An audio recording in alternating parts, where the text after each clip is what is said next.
Okay, the February 4th, 2026 Land Use Committee meeting will come to order. It's 9:32 a.m. I'm Eddie Lynn, Chair of the Land Use Committee. Will the committee clerk please call the roll? Vice Chair Strauss. Present. Councilmember Foster. Here. Council President Hollingsworth. Councilmember Rink. Present. Chair Lynn. Present. Chair, there are, I believe, 5 members present, and with the addition of Councilmember Rivera.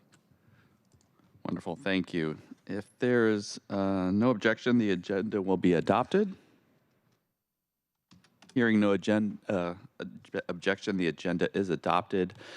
Good morning, everyone. Thank you for being here. Again, Eddie Lynn, the Land Use and Sustainability Committee Chair. As always, thank you to our city clerks, Council Central staff, and SDCI for helping us prepare for this meeting. We will now open the hybrid public comment period. Public comment should relate to items on today's agenda and within the purview of the committee. Clerk, how many speakers are signed up today? We have 6 in-person and 5 remote speakers. Wonderful. Each speaker will have 2 minutes. We will start with in-person speakers first. Clerk, can you please read the public comment instructions? The public comment period will be moderated in the following manner. The public comment period is up to 60 minutes. Speakers will be called in the order in which they're registered. In-person speakers will be called first, after which we will move to remote speakers until the public comment period is ended. Speakers will hear a chime when 10 seconds are left of their time. Speakers' mics will be muted if they do not end their comments within the allotted time to allow us to call on the next speaker. The public comment period is now open, and we will begin with the first speaker on the list, Patrick Foley.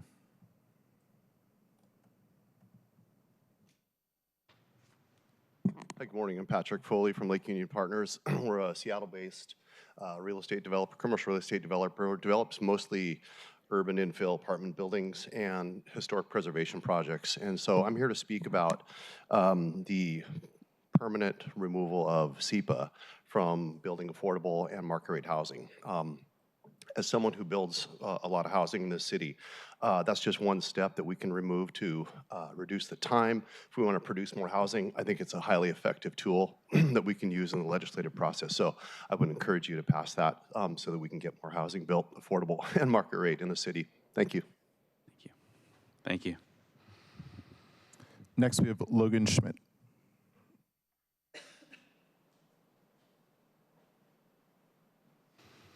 Morning, committee.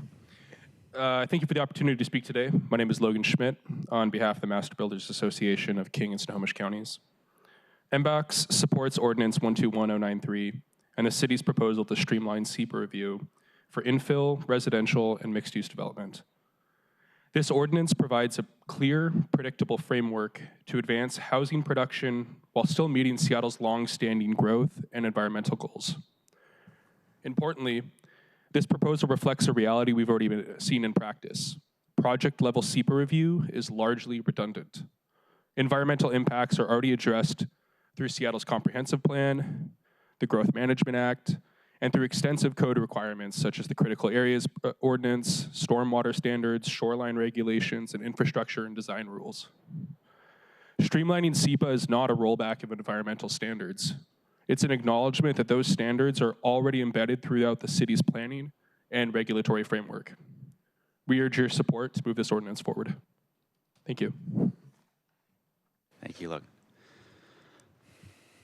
Next up, we have Norris Cooper.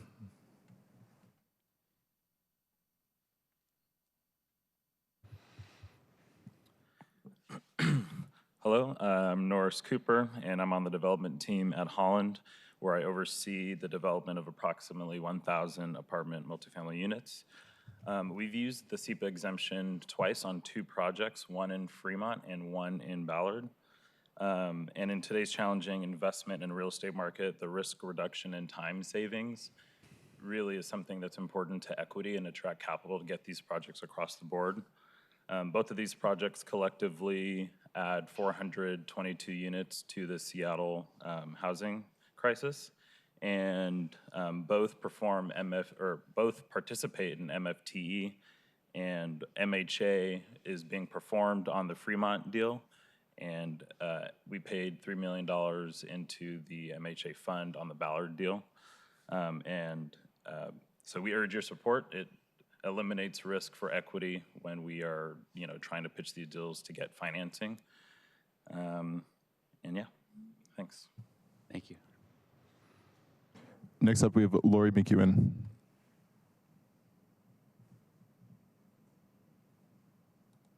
Good morning, council members. Thank you for the opportunity to comment today. My name is Lori McEwen. I lead the development team at Nitsa-Stegan. We're a local developer providing primarily workforce housing in the city.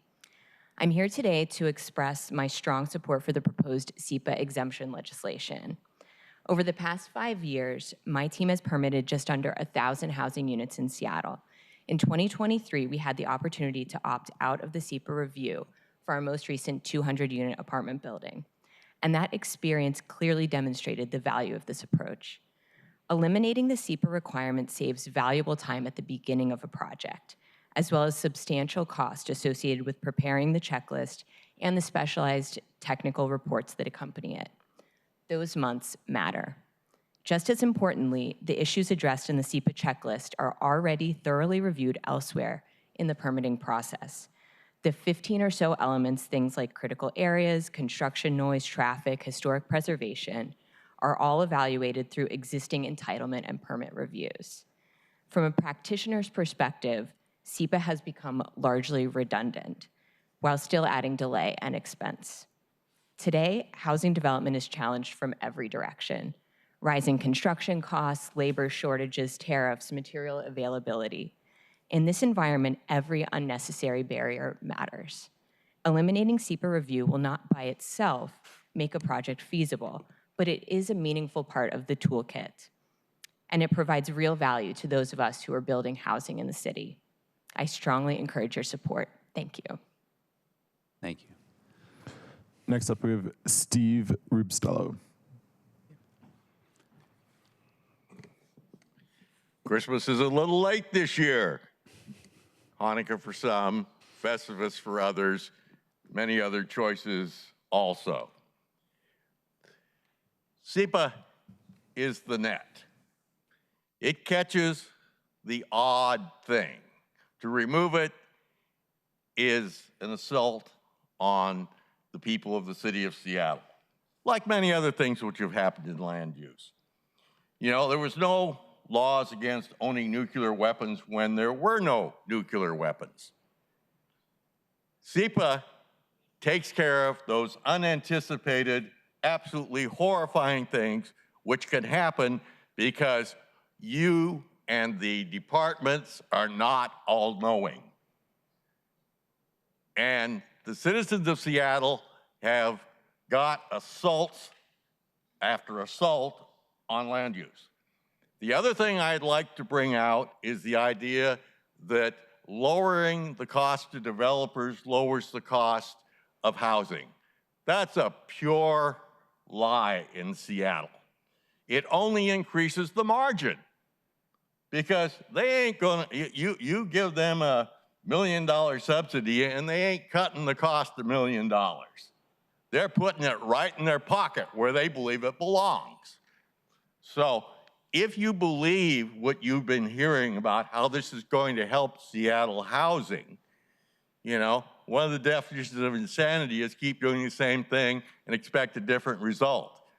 We have been giving and giving and giving, and we have not seen that real affordable housing. There's a lot of reasons for the problems we have with housing. What we have right here is not a solution. What you might consider is raising the MHA fees, because that would actually provide more money for affordable housing. Thank you, Steve. Next up, we have Cindy Shetler.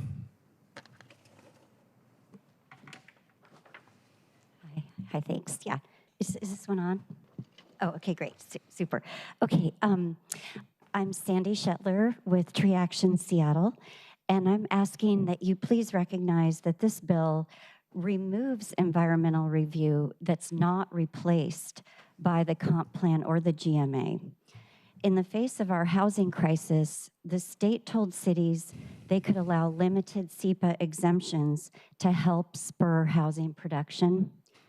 But when the housing exemption drops from 50% of the FAR to just 1 unit, a token ADU exempts an entire 30,000 square foot project from any environmental review. That's not housing policy, that's a loophole.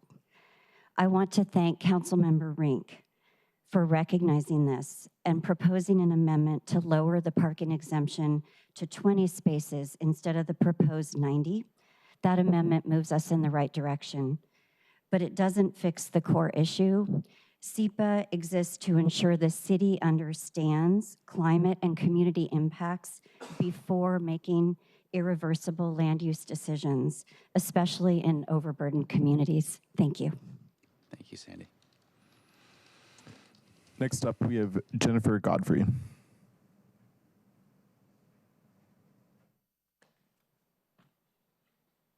Hi, thank you. So as a constituent of the city, my voice should carry the same weight as anyone who works for a developer and the city. You've likely seen the new study by Storper of UCLA showing that deregulation does not increase affordability. Bless you. Why do people want to live in the Emerald City? It's to be near nature. Nobody wants to live near a waterfront where everything is dead. 121093 uses the inadequate final EIS to deregulate most development for the next 10 or more years. In my view, colonization is the for-profit erosion of indigenous tribal rights. The FEIS states that we can't protect the environment due to Euro-American colonization damage. Does that make it right to continue? I can't wait for Seattle to stand up to destructive special interests. I welcome a Seattle that respects indigenous rights by protecting clean water, fish habitat, and the green space that keeps our air and water cool and clean throughout its watershed. I am excited to support the work of Alexis Mercedes Rink on Amendment 1. I propose removing the words flexible and principal from the parking language and the director's promulgation developer open door. Additionally, I propose taking bold action with an amendment to rework the rest of this bill and instead add language making it easier for builders to renovate existing structures like empty office buildings to provide housing while elevating downtown, rapidly increasing housing supply and affordability. The intersection of affordability and the ecosystem is middle housing and renovating existing buildings. As is, this bill reduces the incentives for housing and increases the incentives for double-sized parking lots, which will heat and fast-track polluted water into our waterways unchecked. You may have seen the Puget Sound Keeper recent study that shows that more than half of salmon died returning to Longfellow Creek this year. Thank you. Thank you, Jennifer. Next up, we have Alex Zimmerman.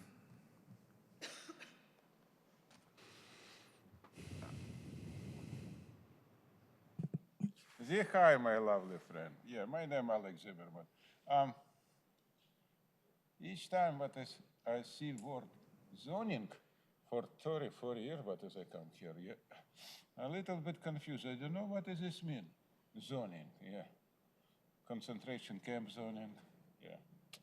Jail zoning, another zoning. Too many zoning. My question is very simple right now, and I cannot understand what's happening in Seattle. In every Seattle Times print article, so we have approximately 35 apartments empty in price for last 10 years, jumped 4 or 5 times. We talking about zoning when we can put in this 35 apartment empty. You know what it means, what is staying? And I talking about this for many years. You're supposed to be something doing about this. You're not acting like a freaking degeneratively idiot. This empty apartment costs a ton of money. 500 homeless dying every year. Poor people out, black out. We have a rich people who staying and doing. Trump absolutely right. He told about this. This need be stopped. Corporation, fat kid, who own apartment, supposed to be gone out. He's right. For this I support him. I wait for him for 40 years. Guy, you need something doing because you look like a pure degeneratively idiot. You're not a socialist. You're a bandita, a Nazi pig. It's very simple, fix it everything. Make a rules, and I told you before, empty apartments stay and pay. Penalty. Staying empty, pay penalty. Everything will be fixed very fast. You for many years. Viva Trump, Viva New American Revolution. And I don't talking about housing for senior citizens like me. Been staying in Seattle for 8 years. Thank you very much. Thank you, Mr. Zimmerman. Next up, we have Susan Fiedorf.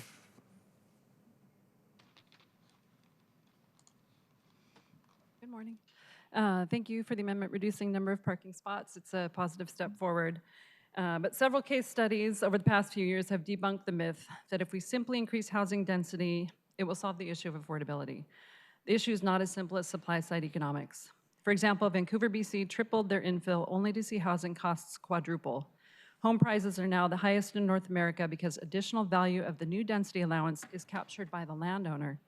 Smart developers know this, and many make most of their money by becoming the landowners during the rezoning process. The land value immediately inflates and will continue to do so. I've got studies, several case studies listed here. To effectively address the affordability issue and environmental concerns, please consider legislation that incentivizes renovations to existing buildings. We have structurally sound 100-plus-year-old homes built of old-growth timber made to endure our climate that are being demolished and replaced by more expensive housing, displacing renters as well. By instead preserving Seattle's historical homes to create a duplex, maybe adding a detached unit, it not only addresses housing stock, but avoids all that debris from getting dumped into our landfills. And after experiencing back-to-back extreme weather events of severe statewide drought last summer, followed by catastrophic flooding, and now diminished snowpack that will impact our watersheds and thus threaten our water supply during the summer months, we need the guidance of SEPA and environmental reviews more than ever before. Thank you. Thank you. That's our last in-person speaker.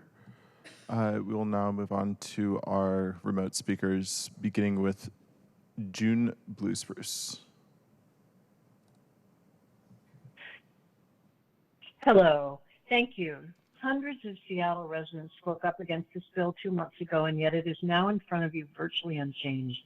I urge you to vote no. If you do pass it, please pass Councilmember Rink's Amendment 1, which would decrease the number of parking spaces that would trigger SEPA review from 90, that's approximately 36,000 square feet of pavement, to a much more reasonable 20. Thank you for that, Councilmember Rink. Aside from that, the bill makes it significantly easier for builders to skip environmental review. One of the biggest problems with the bill is that it relies on the city's EIS for the One Seattle plan as sufficient to reduce and eliminate almost all SEPA review for the next 10 plus years. But this EIS is deeply flawed and under appeal. It fails to assess the health and environmental impacts of continued rapid loss of large trees and tree canopy, including increased polluted stormwater running into the sound and increased heat islands. The EIS was written to apply to half the number of new housing units that were eventually included in the plan. Other environmental regulations are in flux and do not fill in the gaps.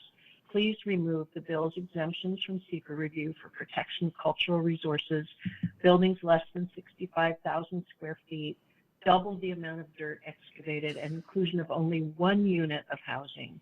Here's an alternative that others have referenced: reduce permitting costs for renovations to existing buildings. Seattle already has many empty office buildings downtown that are closest to the most frequent transit in the city. A recent study shows that deregulation does not increase affordability and may increase displacement. We do not have to sacrifice public health and environmental balance to have enough affordable housing in Seattle. There's a better way. You need to lead the way. Thank you. Thank you.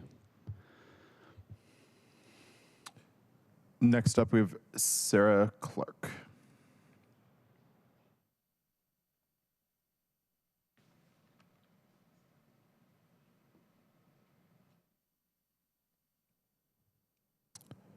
Sarah?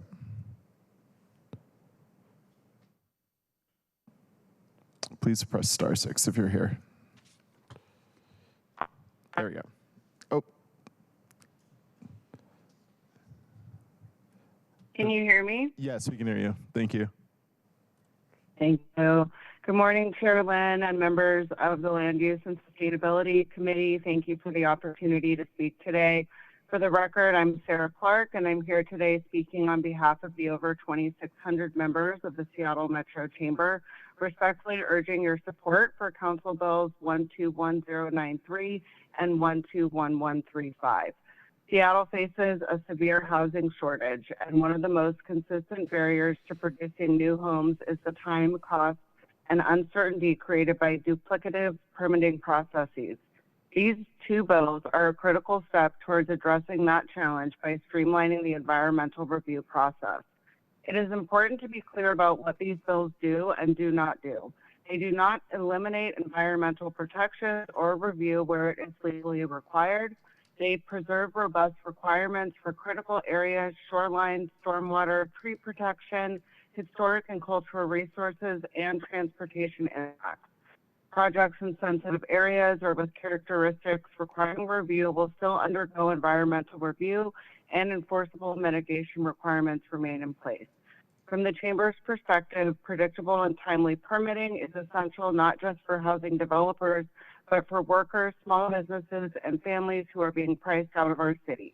Streamlining these processes will help deliver more housing, support transit-oriented development, and strengthen Seattle's economic vitality. For these reasons, the Seattle Metro Chamber and our members strongly support Council Bill 121093 and 121135, and respectfully urge the committee to advance both bills. Thank you. Thank you, Sarah. Next up, we have Dave Gloger.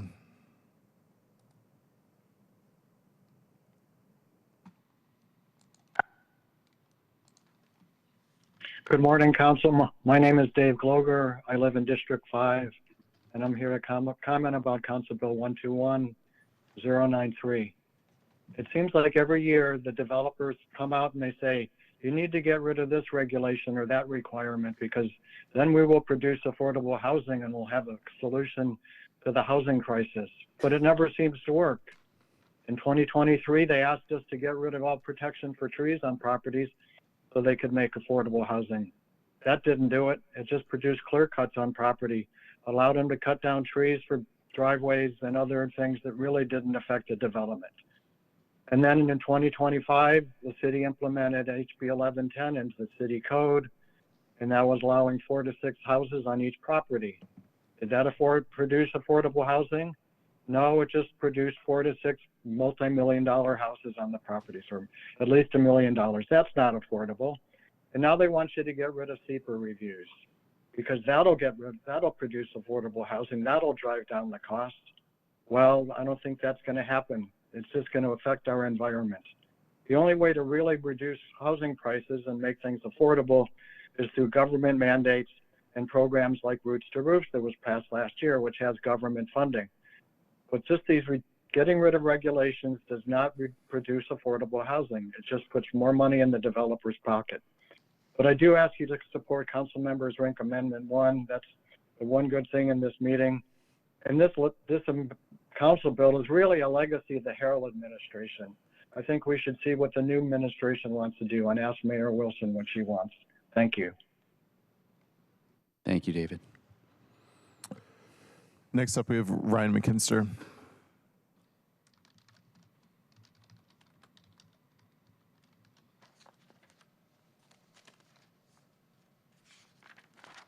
Good morning, Chair, Lynn, and committee members. Ryan McKinster with Habitat for Humanity, Seattle, King, and Kittitas County. I'm also a renter in Seattle District 6.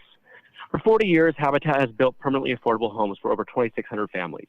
Educators, healthcare workers, bus drivers, and social workers who keep our communities running. We strongly support Ordinance 121093. This ordinance recognizes what our experience shows. Meaningful environmental review happens at the comprehensive planning level, not necessarily on individual infill projects. Seattle already maintains strong protections through critical area regulations, stormwater standards, and extensive design requirements. The temporary SEPA suspension proved these existing standards effectively protect environmental resources without additional project-level analysis. For families like ours, the Cornejos, who waited years to close their Habitat home in Seattle, every month of delay means another month of housing instability. Redundant reviews slow housing production without improving environmental outcomes. Our pipeline includes 204 permanently affordable homes, 75% of those in Seattle. These serve essential workers at 68% of our area median income. Streamlining permits means we serve more families sooner with the same limited public resources. We urge you to advance Ordinance 121093, and thank you for your time today. Thank you, Ryan. Last, we have Ruth Williams.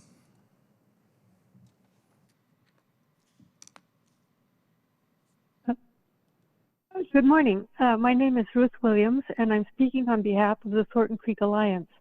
The Thornton Creek watershed is the largest one in Seattle and the largest one in Shoreline. We are very concerned about the welfare of this watershed and all our watersheds, as they are all supported and harmed by urban activities. More than 10 years ago, due to massive pre-spawn mortality, it was forbidden to release salmon smolts into Thornton Creek.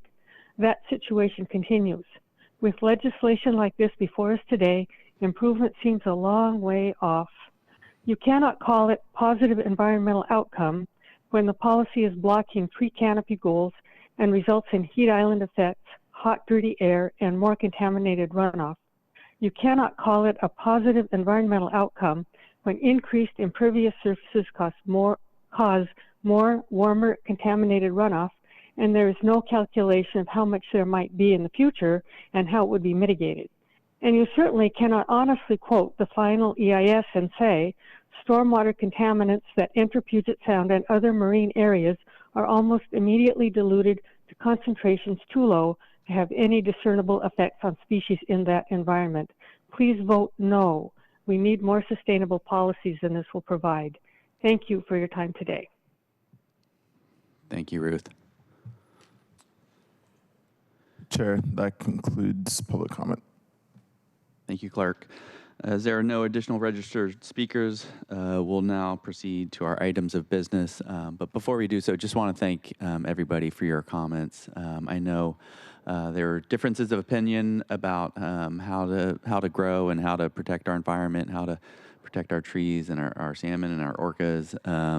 But I do believe that we all are in alignment about how critical it is to protect our environment, to keep this an evergreen city. And so thank you all for your advocacy and for being here today. We will now move on to our first items of business. Will the clerk please read items 1 and 2 into the record? Agenda items 1 and 2, Council Bill 121135, an ordinance related to land use and zoning, revising requirements for transportation impact analysis, transportation management plans, and construction management plans. In Council Bill 121093, an ordinance relating to land use and zoning, revising environmental review thresholds and related provisions, addressing transportation-related requirements and archaeological and cultural resource preservation requirements. Okay, thank you to our presenters for joining us. And do we have a presentation? This is that goes on. And then could you introduce yourself for the record, and if we do have a presentation? I'm Dave Van Skyke. I'm the policy director at SDCI, and I'm here with my colleague Gordon Clowers. So thank you, members of the committee, for this meeting, and look forward to giving you a quick briefing. Thank you. Ketel Freeman, Council Central Staff. I think we were anticipating sort of doing a high-level overview. There we have the presentation from October 31st of 2025, which was when one of the public hearings was held on these bills. We can pull it up if that is to refresh the committee's memory about the content of these bills. I think that would be helpful. I mean, I know this has gone to similar bills come to committee before. We've had discussion. We do have a new council member, and perhaps for some of the members of the public who maybe had not heard that discussion before. Just in terms of for my colleagues, please feel free to chime in, ask questions. Given a relatively short agenda, I think it'd be better just to have a more interactive dialogue if we have questions. So without further ado, if you could proceed. Thank you. You just tell me when to stream. Actually, yeah. I'm just going to start with addressing kind of a high-level scope of this for members of the committee who are new. The history and purpose of SEPA actually goes back to the Nixon administration. I think it's really useful to think about what SEPA was built for and then where it has grown over time. So we've had 50 years of SEPA acting, I think, as a lot of people in the public comment captured correctly, as a backstop. It's a net to catch the things that we didn't anticipate, really. That in plain terms, that I think is a good way to frame it. Over 50 years, we've had a chance to refine our land use codes significantly. All of our land use control ordinances, you've heard a number of those mentioned. Welcome, Rivera. Good to see you. Thank you for coming. So over time, SEPA has become less and less of a tool that we use, and we have that experience not just in terms of seeing the growth of regulations, which has been extensive over that time, but also how little SEPA has been used. That's just sort of the basic starting point of how we got here. I think it's important to note right off the bat, there's some misapprehensions about what SEPA has the authority to do and what it actually does. We're not getting rid of SEPA, not by any stretch. I think what the purpose of this legislation, which is really driven by a state effort to say cities and counties right-size your SEPA thresholds to the growth you've already anticipated. That's essentially what they're allowing jurisdictions to do. So it's raising thresholds in areas where we recognize SEPA is not particularly useful and over time has not resulted in the things that you might have needed SEPA for in the past. It's not catching those things because we have those regulations. And we're not ending up to impose conditions on on project levels as low as the SEPA thresholds have been set. So that's the reason to raise them. One of the benefits that this committee has is being able to observe what has happened during the pandemic, where we lived under a version of these rules. And during that time frame, this committee and others did significant work on the comprehensive plan and other regulatory reforms, with SEPA largely absent. The thresholds that are being proposed here are actually more stringent than the thresholds that we've been living under Senate Bill 5412 during that time frame. So we have this body of experience that informs this is how SEPA can and should work. Again, we're not eliminating that authority at all. We're aligning it with the decisions that this council has already made. And I think it's important to come at it from that perspective. I know you wanted to reserve time for questions. I'm happy to run through the slide deck, or I think I know Councilmember Rivera had a significant number of questions initially that we worked through, and I'm happy to entertain anything else that you got. Colleagues, any questions or? Okay, First of all, Chair Lynn, thank you so much, and apologies I didn't tell you ahead of time I was going to drop by today. I didn't realize ahead of time the agenda items, and so normally I give you notice. Thank you for the grace, and thank you for welcoming. Thank you for joining me. Thank you.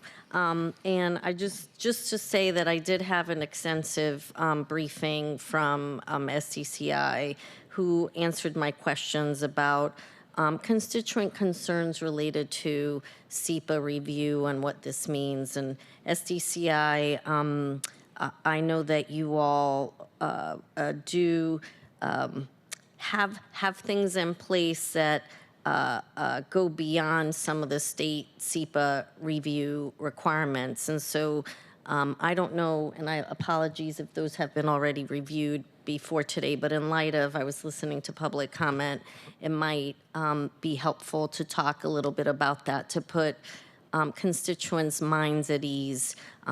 To your point, we're not eliminating SEPA altogether, and the SCCI has already things in place that go beyond the state. And so if you can talk a little bit about that and address some of constituent concerns, I had equal concerns, that would be very helpful, because we do want to encourage development. We want to do things that are thoughtful and make sense.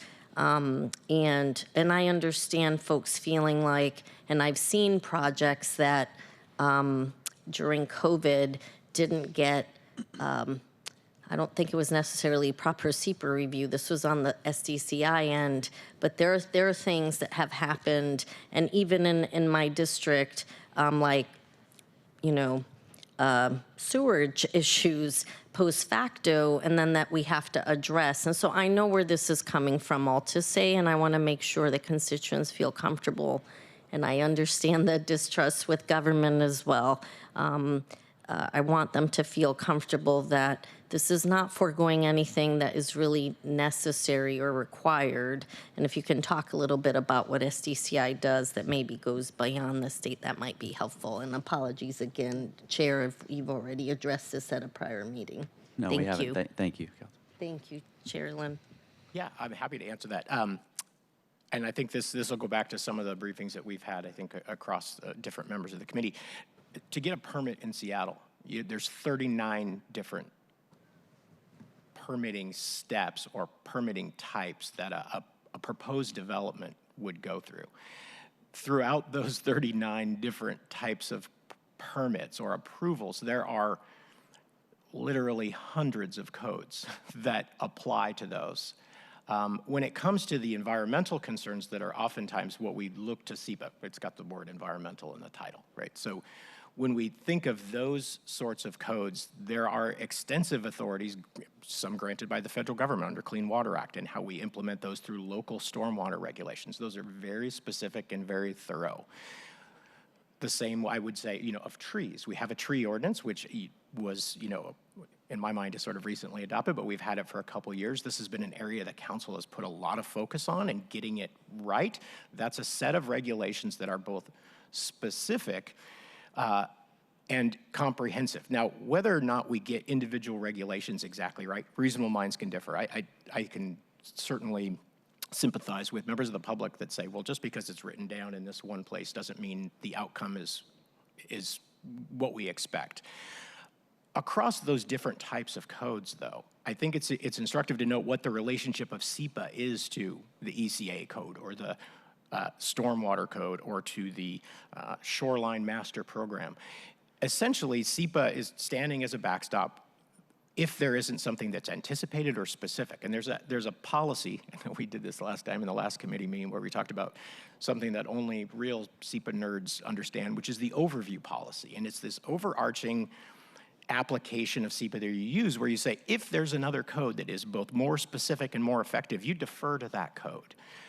The benefit of doing that is twofold. One is it creates some consistency and it's more easily understood. You've heard folks in the audience or in the public comment reflect on predictability. Well, if it's written down and it's specific, it's predictable. SEPA is discretionary. It is up to the individual department to figure out, okay, what is the right fit here? So in many ways, it's better to have it specific and nested in a set of regulations. As a member of the public, you want that. You don't want the unpredictability any more than a developer wants unpredictability. The second thing that I think is important about that is it's not appealable, not directly appealable the way that a SEPA condition would be. So under SEPA review, if we thought, okay, there's a gap in the regulations or there's a possibility of a gap in the regulations, we're going to impose a condition to make sure that that gap is covered. Well, that's still appealable to the hearing examiner, and we have been overturned many times in imposing a condition that we thought was reasonable, and then under the light of that additional scrutiny by the city, the hearing examiner found no. There is no quick appeal path to, let's say, a stormwater regulation. You can't just challenge that to the hearing examiner. There are appeal pathways, but there's a much tougher route, and it's a much higher standard. It would be taking it to court. So I think the comments are well placed in their intention, but the thing that maybe is missing is just the breadth of the underlying regulations and how much work this council specifically and over 50 years has put into getting those right. And I mean, I think to other comments that we hear, how frequently that is revisited by this committee. Are we getting it right? Again, the notion in my mind, we're not getting rid of SEPA, we're just putting the effort where it is both more effective, more predictable, and more under the control of the legislative body saying, these are the right rules for the job. That's the way that I come at that problem set. Does that help? Yes, if I may, Chair, a follow-up. Just for, I know when we met together, I'm a nerd, so I was nerding out on some of this stuff with you. But just at the end of the day, the city has a number of codes, both imposed by the federal government and the city itself, that really lead on a lot of the permitting that we approve. I'll say it that way. And those codes are more specific than SEPA, and so that the reason you're saying we're not, despite this legislation, we're not getting rid of the review that we do because we have a number of codes that other cities actually may not have, but Seattle does have, that govern and lead whether or not SEPA speaks about it, because SEPA is broader, more general, and the codes are more specific. And the city council could any time impose more codes or tweak the codes that we have to fit what is needed in the city. Is that, am I remembering right from our meeting and what you're saying now? Yeah, I believe he captured it well. Yeah, thank you. Great, thank you. So it's not that we don't care about SEPA, is that we have a number of codes at the city that really take up the work where perhaps other cities don't. And so SEPA is a state regulation that all cities have to abide by, and our city has chosen to do these codes. Is it okay, Chair, if I ask Keatle if he has anything to weigh in? Because I'm looking at him like maybe he has something to also add. I mean, Thank you, Chair. Yeah, just to maybe elaborate a little bit on what Dave was describing. There are sort of, when people talk about SEPA, they talk about it, they talk about substantive SEPA and procedural SEPA. And I think some of what you heard in public comment today was about procedural SEPA. One thing that SEPA sort of provides is disclosures in the development process. So by raising categorical exemption levels, which is what is proposed to be done here, there would be fewer of those disclosures. Dave mentioned the overview policy and the city's SEPA substantive policies. He's right about those. As a matter of policy, the city has generally said if it is mitigated by another code, then we can't apply any other SEPA conditioning as part of a permit approval. Where there is maybe an exception to that is in the cases of environmental impact statements. So if an action, a city action, a permit approval is likely to have probable, significant, and adverse impacts, that's the jargon from SEPA, then there has to be more disclosures, and that's done through an environmental impact statement, which is very costly and very time-consuming. They take a year or more at least. The city does have authority through EISs to impose conditions, right? Because those EISs may disclose impacts that need to be mitigated. Examples of that are large projects. So think Yesler Terrace, that was a planned action ordinance. The city imposed SEPA mitigation. Actually, SHA was sort of the lead agency there, but the city used its authority to impose mitigation as part of the city's substantive SEPA review. So by raising categorical exemptions, big projects may not be subject to SEPA anymore, and so that opportunity would be foregone.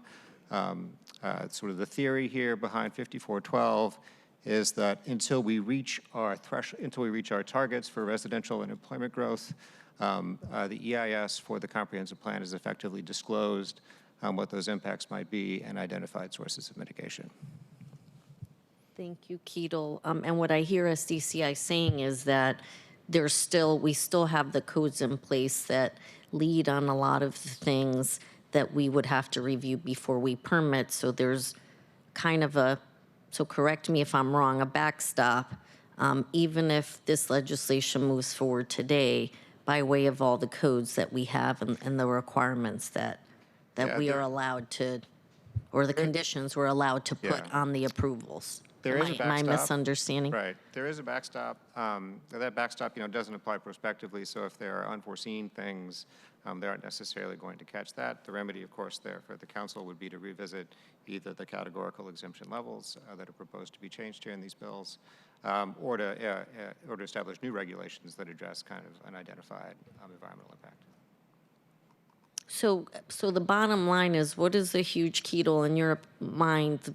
So I'm hearing you say this is a procedural SEPA. This goes to procedural, not substantive. So it's a little bit of both, right? So fewer projects would be subject to SEPA review, right? So to the extent that the city would have the ability to impose substantive SEPA conditioning through an EIS, for example, that would be foregone if those projects are categorically exempt.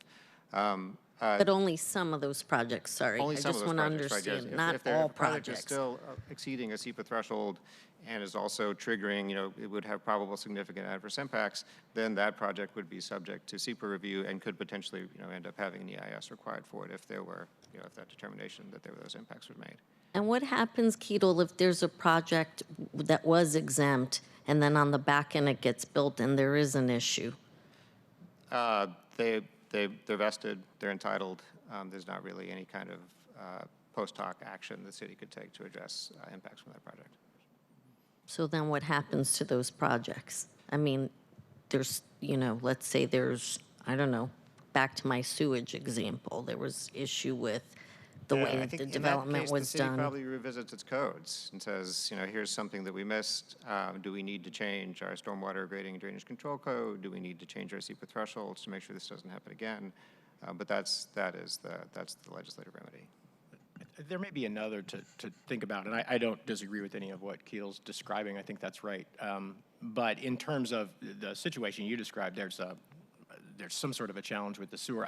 The first place that we revisit is actually, are we in compliance with the codes? Like that's the first place. So there is an enforcement leg of the land use code and all of our environmental and technical codes. So that's the first place we would go is, well, was this missed or was this constructed wrong or any number of things. Those situations are fairly rare. In fact, I can't recall a case where something completely complied with the code, was inspected per code, and then there was a radically unanticipated impact. Usually what happens is there's some sort of an implementation piece that went wrong. Something got missed in an inspection. In those cases, projects are vested, that they were approved, but there's still the enforcement leg to make sure that they're complying with whatever the standards of the permit are. But then, situations that are outside that, Ketel's exactly right. And this is part of the work of this committee, is revisiting codes and saying, okay, do we get the lens right? I think that, in fact, that lens metaphor of are we looking at the right things is really what this legislation is about. It's not that EISs go away, and it's not that SEPA review goes away. It's what lens are we using to say, we need to know if this project needs an EIS. That's really what thresholds are about, is which projects do we want to put under the scrutiny of, is this likely to have significant adverse impacts, yes or no? And the change in thresholds is changing that lens from a level where we have found over time, we're not doing EISs on the sorts of projects that the comp plan already anticipated. But we still have authority to take projects through SEPA review and say, oh, this actually does need an EIS. This project is, so outside of kind of the realm of what was anticipated by the code that we need to do an EIS. Those are very rare, but we certainly do them, and that's part of the work of SDCI and permitting. One last question, if I may. Please. Are there any codes that you, in light of this legislation, any codes that you would recommend strengthening that would be helpful? Ketel? Yeah, so this bill is about strengthening codes in some way. So in order to invoke this authority to have higher SEPA thresholds, the city has to come up with ways to do something SEPA-like to catch sort of where there may be impacts. And it's in two domains, right? And those are domains that, two elements of the environment, to use SEPA jargon, that are identified in the FEIS to the comprehensive plan update. And that's in transportation, and also in preservation of cultural resources. And so the proposal here from SDCI, largely in CB 121135, but in both bills, is to fill in those gaps. And I don't know if you want to refresh the committee's memory about sort of how it's proposed to be done. Yeah, I can speak to that. So also, in past times that the similar bill has been heard at the council, we determined that a transportation study that is non-SEPA based should be put in our code for certain size projects. And so that is a requirement that has to be provided to get at potential missed impacts that would be significant for transportation and the mitigation measures that could be required of the development for that. And we are proposing to refocus that to make sure that some of the medium-sized standalone commercial projects, like a drugstore or what have you, could be required to have this kind of traffic study. That's mainly in the lower density outlying portions of the city.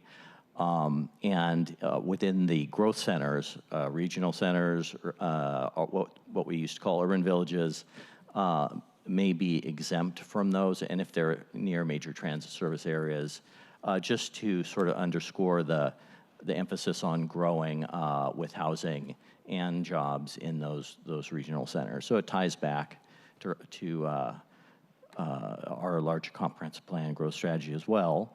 We're also proposing to add a little bit more coverage for our historic and cultural resources reviews to cover areas that were formerly along shorelines, such as the Duwamish River, where there is probably an increased potential for the resources to be found, uncovered in development. And so we've added something to the grading code that would require, or what we already do in other areas as well, is if there's a potential, we can require a early site visit, monitoring while excavation is done, and so on. So we're just extending that in geographically and also updating it to fit with what the state of Washington has asked us to do as well, to bring that up to a current policy and regulatory stance. So, and then also streamlining and underscoring a transportation mitigation plan requirement that ensures that new development provides for supportive commuting options and so on by the users of the development and the owners. So that's the overview.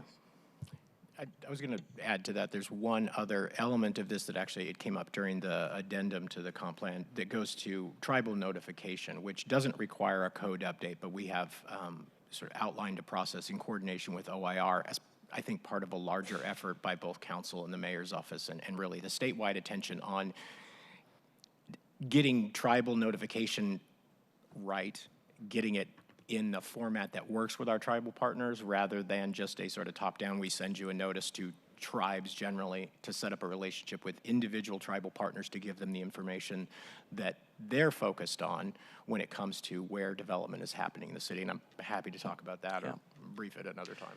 And I'm reminded of one other thing we're proposing is to install in the code a construction management plan requirement. It's something that SDOT already does, has a unit that manages the construction sites areas and their traffic flow, traffic protections, and facilitates the development happening safely. That is something that is better to add to the code to give it a little more basis and to keep on going at a certain size of development. So that's a new thing as well.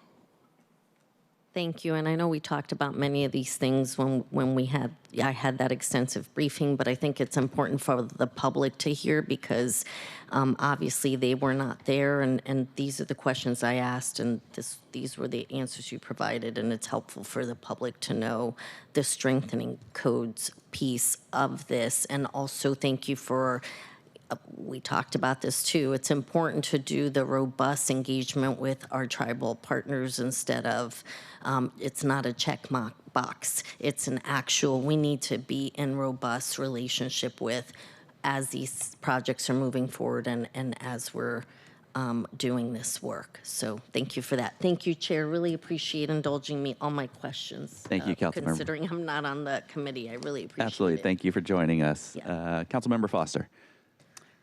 Excuse me. Thank you so much, Chair. And that was a great place to end that part of the conversation because it actually carries over into one of my questions, which is actually if you could just speak in a little bit more detail about the enhanced tribal notification and what that process looks like. Yeah, happy to. So again, this is an idea that came out of our response to questions that came up in the addendum to the comp plan. So it sort of lives in parallel to this, but it is itself its own effort that we're standing up in coordination with OIR. So the first sort of measure that we're proposing, or not proposing, we're going to do it because we have authority within our existing codes, is a change to our standard grading plan language, which sounds like a banal, like that is a nothing burger, right? But it is actually significant in that we want to put on notice. Anyone who pulls a grading permit in the city will have they have a standard plan they submit. That standard plan will include essentially the state authority that we would point to in SEPA, which is there are extensive state regulations about what to do in case you encounter cultural resources. And there's an entire protocol. We want to embed that into the plan requirements so that all contractors and subcontractors who have those plans are on notice of how the state regulatory authority works. That's sort of the first measure, and that's something we can just do in an update to our plans. The second goes to, I think Councilmember Rivera used the term relationship. It goes to our relationships with tribal partners. One of the things that we have been working on in parallel to this through OIR is just improve tribal engagement around issues we know they're interested in, but maybe different tribal partners have different focused interests in different parts of our code or different parts of our city. So the first thing is to designate within DPD, or I'm sorry, within old name, wow. Within SDCI, a tribal engagement liaison, and they would have a limited role. This is an existing personnel, no new budget authority needed. That would be the point of contact for individual tribal partners who want information about activity that's going on in the city. So where is the work taking place?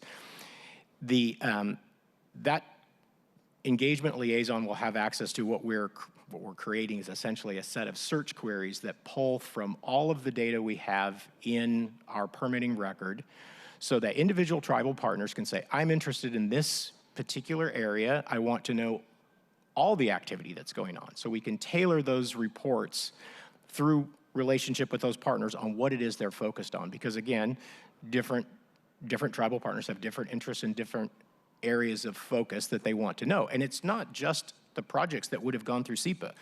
They are often interested in projects that would not have come up on our radar at all. So by letting the tribal partner identify the information that they want through sort of a pull report rather than a push report, where you're not just dumping information on tribes generally, we're specifically giving them access to data that they're interested in that's specific to an area within whatever search parameters we have within our system. Our hope is that we will set up more of an iterative relationship where the tribes don't feel like they have to rely on this kind of perfunctory SEPA notice, but can actually have a lens into what's going on in real time. I mean, because these data sets update every 24 hours. So that's the program we're standing up as part of this overall work. Thank you. Thank you, Chair. Thank you. Councilmember Strauss. Thank you, Chair. Thank you, Councilmember Foster, for asking that question, and Councilmember Rivera as well.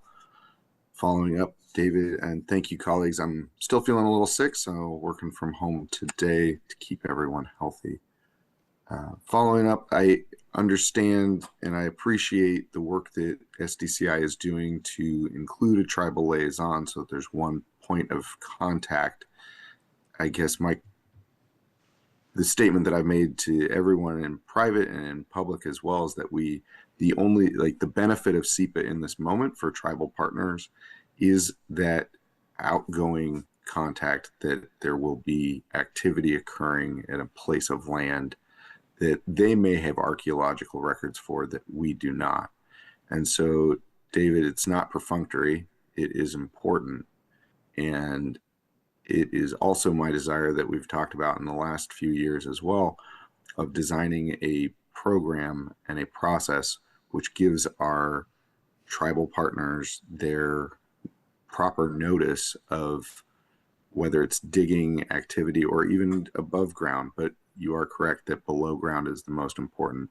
We still need to be giving them notification, and even with these SEPA exemptions to our growth targets, which is not a full exemption, it's simply just an exemption to the growth target, we still need to find a way that requires a notification to our tribal partners without them having to come and ask us for information. So seeing as I'm not in chambers right now, I don't need a response. It's something that I've talked to SDCI and David before, and I look forward to continue working on. And thank you, Councilmember Foster, for diving right into the meat of that important issue. Thanks, y'all. Thank you, Councilmember Strauss. I just have some kind of big picture questions, and I think we may have touched about on some of these last time. But today we're talking about SEPA threshold exemptions, relatively smaller projects. We still do SEPA review for larger projects for things like our comprehensive plan, or. But one thing I just want to have a discussion about is SEPA review comes up when we are taking government action, correct? That's yeah. So, but if we, government inaction, is there SEPA review for government inaction if we're not doing anything? So, so that it's the SEPA action that we're really talking about here is the action of issuing a permit, right? Right. So if there is government inaction, if somebody constructs something where they did not get a permit that they should have sought, right? Part of the remedy for them in legalizing their action, so getting their permitting their action, could include doing SEPA review. There it happens after the fact. Okay. Yeah. Thank you. Right. So the permit, we're issuing a permit. That's the government action that is triggering SEPA review. But just part of my sort of bigger picture question would be, I think about, as a parent, deeply concerned about the environment, about the climate crisis that we are all facing. And I think about so much of this when we look at, and I'm glad that this committee is now going to include the Office of Sustainability and Environment, that we are working, we will be getting an update on our climate action plan later this year from OSE. And I do encourage members of the public to engage in that. There will be some public engagement opportunities as we update our climate action plan. It's been about a decade.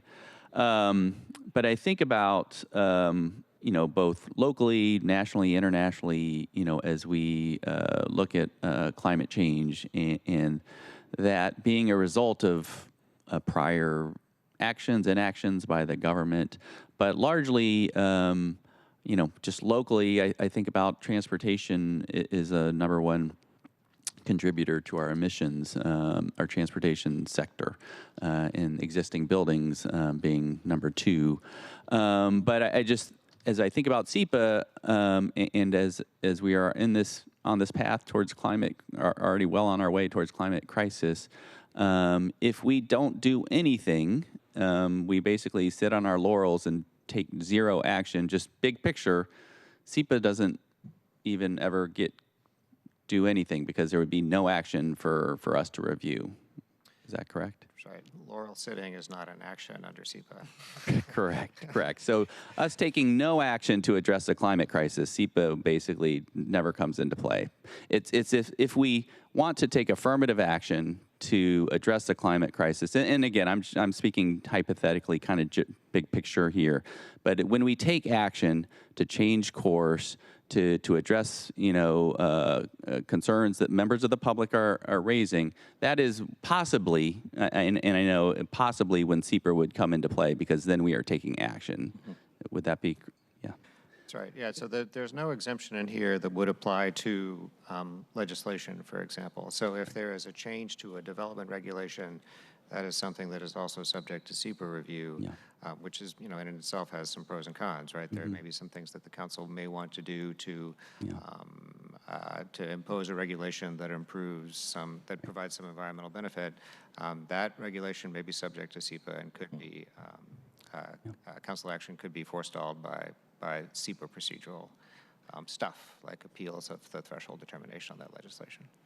And that could be even if we're taking action to address an environmental concern, that now this environmental procedural process could slow down us from taking action to address some concern that we're hearing from the public.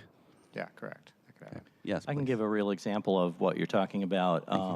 I worked with OSE on building monitoring code action that was adopted, and the overall effect of that is going to be to reduce greenhouse gases in the city by 24%, which is an amazing reduction in, and it's just by sort of monitoring and leading to improvements of existing buildings, energy systems over time, for the most part. And so that's when you take a positive action as a city, then that's really going to make the most difference. And I happen to do a SEPA review for that non-project action. So thank you for that example. But if we had not taken that action to increase, to address that concern, there would have been no SEPA review. We could have had those lower standards just continue on and no SEPA review. Okay. Thank you. And partially the reason I want to have this discussion is I do think it's critically important that we hear from the members of the public who care deeply about the environment. And again, to my earlier comments, I think we all care deeply. And I do think there are important places where we need to address these issues, whether it's in our zoning, as we think about our built environment, in our comprehensive plan, whether it's in our stormwater codes, whether it's in our building standards. These are critical areas where we can make real improvements, whether it's thinking about our right of way and whether we can increase tree canopy in public spaces. I think about how we fund our transportation system and our buses and light rail so that people can get around in ways other than single occupancy vehicles. I think about the toxic chemicals in tires that are harming our salmon, and whether we can take action at the state level to transition to ban those harmful chemicals, or do something with our stormwater system to better filter those chemicals. And so there are a number of places where I think we absolutely can and have to take action. And SEPA plays, I believe, some role in these larger decisions that we're making to make sure that we're not missing critical pieces of information. But I do want for the public to know that there are many other places where are perhaps better, more effective ways for us to make real progress on these critical environmental concerns that I believe we all have. So thank you. But if you have any other comments on that topic generally, please. I'll just offer sort of this. One of the things these bills do is to sort of plug some gaps, right, that have been identified in the final environmental impact statement. The city has some tools, some regulatory tools for mitigating some of those impacts, and sort of just from a broader policy standpoint, one thing that is being proposed here is to shift some of those regulatory eggs into the TMP basket, right? So there'd be more transportation management programs required for buildings and the city. And that is to achieve the single occupancy vehicle reduction goal that is in the comprehensive plan. Regulation is not the only way the city achieves that SOV reduction goal, and there are plenty of other ways that are not subject to SEPA that the city does that. The council will be considering potential sales tax increases or renewal for the Transportation Benefit District this year. That funds transit operations. That's another way that the city tries to achieve those SOV reduction goals. So it's all that is to say that sort of regulation here is not the panacea for achieving everything in the comprehensive plan. To the extent that these bills reflect one action that the city is taking to achieve the SOV reduction goals, that is in the shift to TMPs. Yeah. Okay. Thank you. Any other questions or comments? Okay. Thank you so much for presenting again and for answering our wide-ranging questions. So we've discussed both bills, and we'll now move and amend each bill separately, starting with item 1. I have moved that the committee recommend passage of Council Bill 121093. Is there a second? Second. Thank you. It is moved and seconded to recommend passage of Council Bill 121093. And panel, I think you're excused from further questions, or unless... yeah, go ahead. Yes, Chair, I move to amend Substitute Council Bill 121093 as presented on the recently distributed Amendment 1, Version 3. Is there a second? Second. Okay. It is moved and seconded to amend the bill as presented on the substitute bill. Are there any comments on the substitute? Chair, if I may. Yes, please. Thank you. I would love if we could first hear directly from Keatle on the nature of the amendment, and then I'd like to add my remarks. Thank you. Thank you. So I'm sorry, I'm a little bit confused on procedure here. There's a substitute to Council Bill 121093, and then there is a substantive amendment that Councilmember Rink will offer as well. You wanted me to describe the substitute bill, is that correct? Let's describe the substitute bill first and then go over the amendment. Okay, thank you for that. There's since these bills were introduced, there have been 3 bills that the council has passed that have changed the base code. So the substitute does 5 things. It updates the base. There's going to be a substitute for the next bill as well, so stand by. It updates the base code, maps and tables to reflect passage of Ordinance 127375. That's the ordinance that adopted the One Seattle Comprehensive Plan update. Among other things, it changed the names of some planning geographies in the cities from things like urban center to regional center. So a lot of the changes that you'll see in the substitute are changes that reflect that new nomenclature in the code. It updates a recital to indicate that that ordinance passed. Clarifies language in Section 5 related to single occupancy vehicle mode share goals, which we were just discussing. It makes a few other edits for consistency with the authorizing state legislation here. We've been referring to it as Senate Bill 5412. It's codified now in RCW 4321C229. And it, of course, updates the signature blocks because we have a new mayor. So that's what the substitute bill to Council Bill 121093 would do.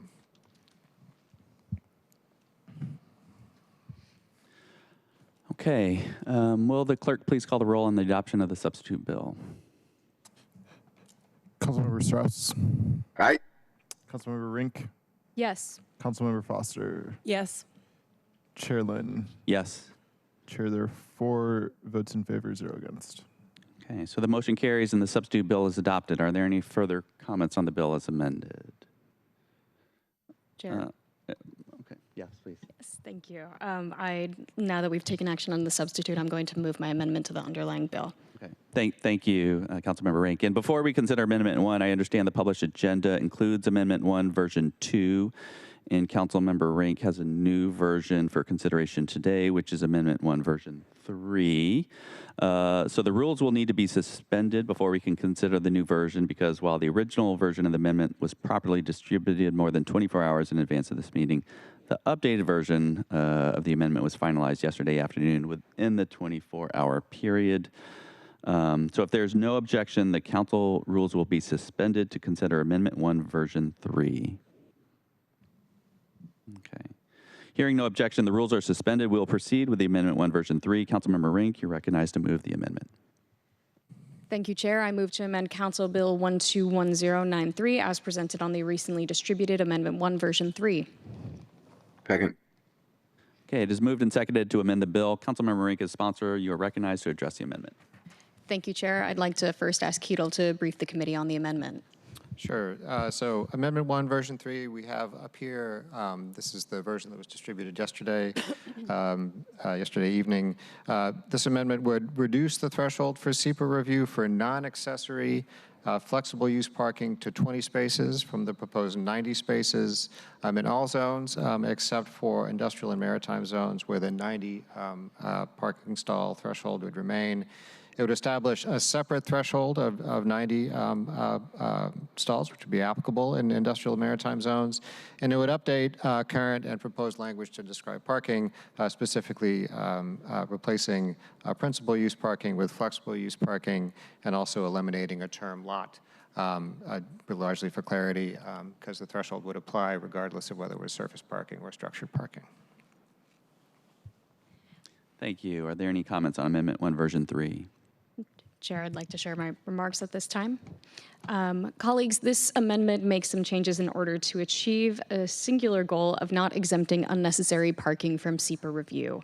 Firstly, it changes the type of parking in this legislation. This legislation targets from primary use to flexible use parking. Flexible use parking is paid parking to the public. It is not accessory to a principal use or employee parking. An example includes a paid parking garage that makes money through daily public use. Secondly, the number of parking stalls that are exempt from environmental review is changed to 20 stalls. And thirdly, a whereas clause is added to provide clarity to the SDCI director that a director's role may be needed in cases to ensure the intent of this amendment is met. The amendment includes an exemption for industrial lands, which is to align with the intent of this amendment, not having to do with those type of projects. And the reason I'm bringing this amendment forward is to ensure our environmental goals aren't being put aside to promote more parking without proper review. Our city's biggest source of emissions comes from transportation, and single occupancy vehicles are a large share of that. They're the culprit. And I want to be clear that I support this legislation holistically because exempting housing from SEPA just simply makes sense. That's because we know when we build more housing and we're building in Seattle, the environment is better off because we're reducing sprawl and reliance on cars. But I don't believe we should be clearing the way for more parking, especially flexible use parking, to exempt from environmental review. And as we go into discussion on this amendment, I'd like to ask Keatle if he can explain on the record the differences between flexible use and principal use parking. Oh yeah, so that's getting very happy to do it. I may ask STCI to chime in here. That's getting somewhat into the weeds. They're both defined terms in the code. Principal use parking is an older term that was used to distinguish parking that was part of principal use, so paid parking, from parking that was maybe an accessory, use. So if you have, say, for example, a Walgreens and you have parking for your customers, that parking is accessory use parking. That's not principal use parking. Principal use parking sort of went away as a term in almost all areas of the city a few years ago when the council updated its parking regulations, and is now flexible use parking. So flexible use parking is the term that used to describe principal use parking. Principal use parking is a term that is used in the code, but it applies largely in our shoreline district, so it's still a term that applies there. And this is where it gets maybe a little bit weedy here. There are land use code terms, but this is not actually the land use code. This is the SEPA code, and so there's not necessarily a one-for-one correspondence in definitions. Flexible use parking is arguably the sort of the term that should be used here because it is sort of it is the closest thing to what principal use parking used to be, but that's the distinction. Yeah, I agree with that assessment, and principal use parking in the code should only be applicable to shoreline areas at this point. And back in 2018, we made the intended full swap from principal use to flexible use parking in the land use code. And yeah, this may be a leftover phrase here that can be amended. Thank you all. And colleagues, I ask for your support on this amendment. Thank you, Chair. Thank you. Any other questions or comments? Okay. Will the clerk please call the roll on adoption of Amendment 1, Version 3? Councilmember Strauss. Sorry, we did not catch that. Councilmember Strauss? Got it. Councilmember Foster? Yes. Councilmember Rink? Yes. Chair Lynn? Yes. Chair, there are 4 in favor, 0 opposed. Thank you. The motion carries. Amendment 1, Version 3 is adopted. Any other comments on the bill as amended? Okay. Will the clerk please call the roll on the recommendation to pass Council Bill 121093 as amended? Vice Chair Strauss. Aye. Councilmember Foster. Yes. Councilmember Rink. Yes. Chair Lynn. Yes. Chair, there are 4 votes in favor and 0 opposed. Thank you, colleagues. The motion carries, and committee recommendation that the council pass the legislation will be sent to the February 10th, 2026 City Council meeting. Moving on, I move that the committee recommend passage of Council Bill 121135. Is there a second? Second. Thank you. It is moved and seconded to recommend passage of Council Bill 121135. Are there any questions or comments? Okay, I move to amend Council Bill 121135 as presented on the substitute bill. Is there a second? Second. Thank you. It is moved and seconded to amend the bill as presented on the substitute bill. Any comments on the substitute? Okay, will the clerk please call the roll on the adoption of the substitute bill? Vice Chair Strauss. Aye. Councilmember Foster. Yes. Councilmember Rink. Yes. Chair Lynn. Yes. Chair, there are 4 votes in favor and 0 opposed. Thank you. The motion carries and the substitute bill is adopted. Any further comments on the bill as amended? Chair, I move to amend Council Bill 121135 as presented on Amendment 1, Version 2. Your second. Second. It is moved and seconded to amend the bill. Councilmember Rink, as sponsor, you are recognized to address the amendment. Thank you so much, Chair. Again, I'd like to ask if Keto could brief the amendment for the committee. Thank you. So just by way of background and to bring up the subject of TMPs again, one thing that Council Bill 121135 would do would be to eliminate some requirements that are currently and consolidate requirements for TMPs in a new section. Current places where TMPs are currently required, you will see that language struck, and there is a new section with the new TMP requirements. Those TMP requirements set thresholds above which TMPs would be required. So Councilmember Rink's amendment would modify those thresholds above which transportation management programs are required for non-residential uses by counting floor area and non-required accessory parking towards the threshold above which TMPs are required. So in many areas of the city, there is no required accessory parking. So if a non-residential development or mixed-use development chooses to provide non-required parking, that floor area would count towards the TMP threshold. Thank you. Any comments on Amendment 1? Thank you, Chair, and thank you for that briefing, Keto. Colleagues, with transportation impact assessments requirements changing for buildings once we pass this legislation, we're working to ensure that transportation management plans are able to be enacted without rollback. By linking TMPs to square footage rather than the no longer existing TIAs, we can uphold the status quo. TMPs are a regulatory mechanism to achieve the single occupancy vehicle reductions we're aiming for in the recently passed comp plan. And I ask for your support. Thank you. Thank you, Councilmember Rink. Will the clerk please call the roll on adoption of Amendment 1? Vice Chair Strauss. Aye. Councilmember Foster. Yes. Councilmember Rink. Yes. Chair Lynn. Yes. Chair, therefore, votes in favor and 0 opposed. Okay, so the motion carries. Amendment 1 is adopted. Any other comments on the bill as amended? Okay, will the clerk please call the roll on the recommendation to pass Council Bill 121135 as amended? Vice Chair Strauss. Aye. Councilmember Foster. Yes. Councilmember Rink. Yes. Chair Lynn. Yes. Chair, therefore, votes in favor and 0 opposed.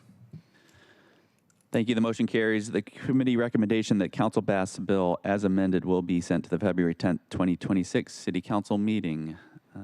So we have reached the end of today's meeting agenda. Thank you to my colleagues. Thank you again to the members of the public and to our presenters. Our next meeting is Wednesday, February 18th, 2026 at 9:30 a.m. Is there any further business to come before the committee before we adjourn? Okay. Hearing no further business come before the committee, we are adjourned at 10:54 a.m. Thank you.